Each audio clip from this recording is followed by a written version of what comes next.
Mohon maaf, kami harus menanyakan kembali bagaimana kronologinya kemarin sampai akhirnya Syekh Ali ditusuk oleh yang saat ini menjadi tersangka. Pertama, ini kan qadarullah subhanahu wa ta'ala. Dan saya di saat itu baru mulai acara. Dan sebenarnya acara ini belum saya mulai berceramah. Maksudnya belum masuk ke materi inti. Baru saya masih interaksi dengan jamaah. Ketika saya melihat tulisan di spanduk di acara ada wisuda, tak hafiz. Saya minta siapa wisuda dan wisudawan.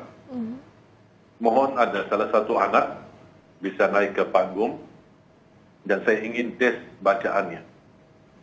Naiklah seorang anak perempuan usia 9 tahun, hafal 3 juz. Dan saya pimpin dia untuk membaca suratul Fatihah sampai saya memperbaiki bacaan. Dan kebetulan posisi anak itu di samping kiri saya, bukan di sebelah kanan saya.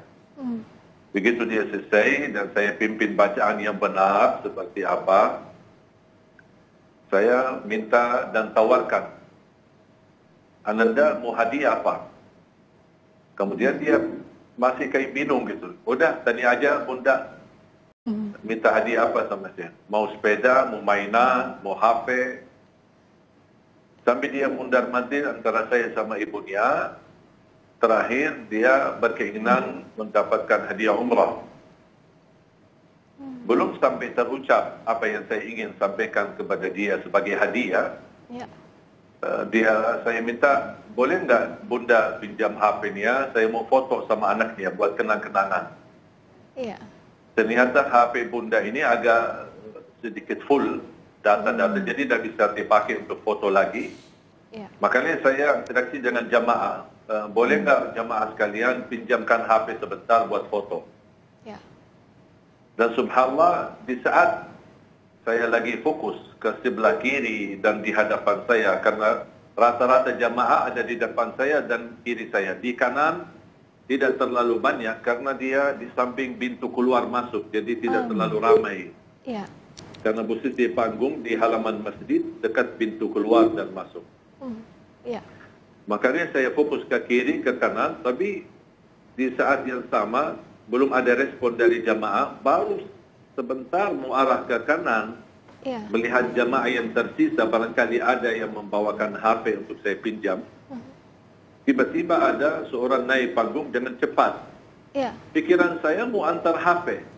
Saya tidak menyangka ini ada niat senjata tajam begitu ya. Tiba-tiba pas saya masih di posisi duduk, santai-santai aja, dan dia tutup dengan cukup kuat. Ketika saya merasa sudah terancam dengan pisau, kemudian saya berusaha membangun, tapi tusukan sudah terlanjur. Mungkin sasarannya di bagian leher atau dada, tapi karena saya ada sedikit bergerak, qadarullah, bukan karena saya punya kelebihan atau hebat, akhirnya tertusuk di bagian tangan saya. Kemudian begitu saya berdiri, saking padahal orangnya kurus, masih muda, mungkin antara 23, 24 tahun, tapi posisi memegang pisaunya dan cara tusuk, mohon maaf, bukan orang biasa, orang terlatih. Artinya cara tusukan itu sangat kuat. Padahal dia kurus, kalau saya tahan dia pakai tangan, dia tidak mungkin bisa bergerak. Tapi fisik yang begitu kecil, kurus, bisa memiliki kekuatan tusuk sampai hampir 7 dan 8 cm masuk pisaunya. Ketika saya bangun, masih posisi dia menahan pisaunya. Tapi ketika saya bergerak cepat, patah pisaunya sampai yang sudah patah masih tersimpan di dalam. Baru ketika saya berdiri, saat itu saya belum merasa ada pisau. Pas saya melihat ke kanan saya, melihat ada pisaunya, kemudian saya keluarkan pakai tangan kiri, kemudian saya lepas, kemudian cukup berincar darah di baju dan di tangan. Jadi masih kebas tentu di awal belum begitu terasa. Tapi kalau dilihat video ini, jadi saat Syekh Ali lihat ke arah kanan itu sebenarnya bukan refleks atau sudah memperhatikan ada orang yang mencurigakan ya, tapi mencari apakah ada yang membawa telepon genggam atau tidak, begitu ya Syekh Ali ya? Iya, untuk meminjam HP biar foto sama anak yatim. Saat acara baru dimulai, apakah terlihat gerak-gerik yang mencurigakan dari sekitar penonton? Kalau tadi kan masuknya dari area yang memang cukup sepi, tapi apakah para jamaah di sana ataupun juga Syekh Ali melihat ada gerak-gerik yang mencurigakan sebelumnya? Tidak, sama sekali tidak ada, karena saya lagi interaksi dengan jamaah, tidak ada sesuatu yang menarik perhatian atau dicurigakan, apalagi tidak ada orang baru masuk, semua rata-rata sudah pada di tempat. Dan saya kedatangan ke tempat cukup telat, seharusnya jam 4, saya datang hampir jam 5 kurang. Oke. Saat itu ada pengamanan yang cukup ketat dari aparat atau misalnya dari pihak penyelenggara acara misalnya, Syekh Ali? Saya sebenarnya memperhatikan masalah keamanan ketika saya bergerak safari dakwah di beberapa titik. Ya. Dari hari Sabtu, kemudian hari Ahad, hari Minggu, saya tidak pernah memperhatikan setiap titik pasti ada aparat keamanan. Polisi maupun security maupun panitia.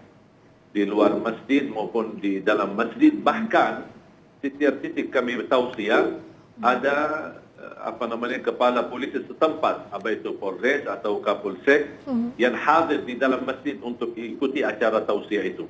Okay. Ya, kecuali titik kejadian ini sama sekali tidak ada aparat keamanan di dalam maupun di luar, sama sekali tidak ada.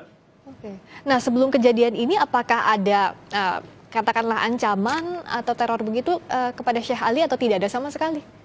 Tidak ada. Alhamdulillah saya tidak punya orang memusuhi saya. Selama 12 tahun saya berdakwah di Indonesia, alhamdulillah selalu menjaga perasaan hati orang yang muslim, non-muslim. Selalu saya menjaga kedamaian. Justru saya memimpin umat untuk menjaga kedamaian, kebersatuan, saling mencintai, saling menghormati. Dan silakan periksa semua ceramah saya. Tidak ada unsur kekerasan, tidak ada unsur saling menyalahkan, saling menjatuhkan. Ya. Termasuk berbeda pendapat pun saya patuh dan menghormati perbedaan di antara kita.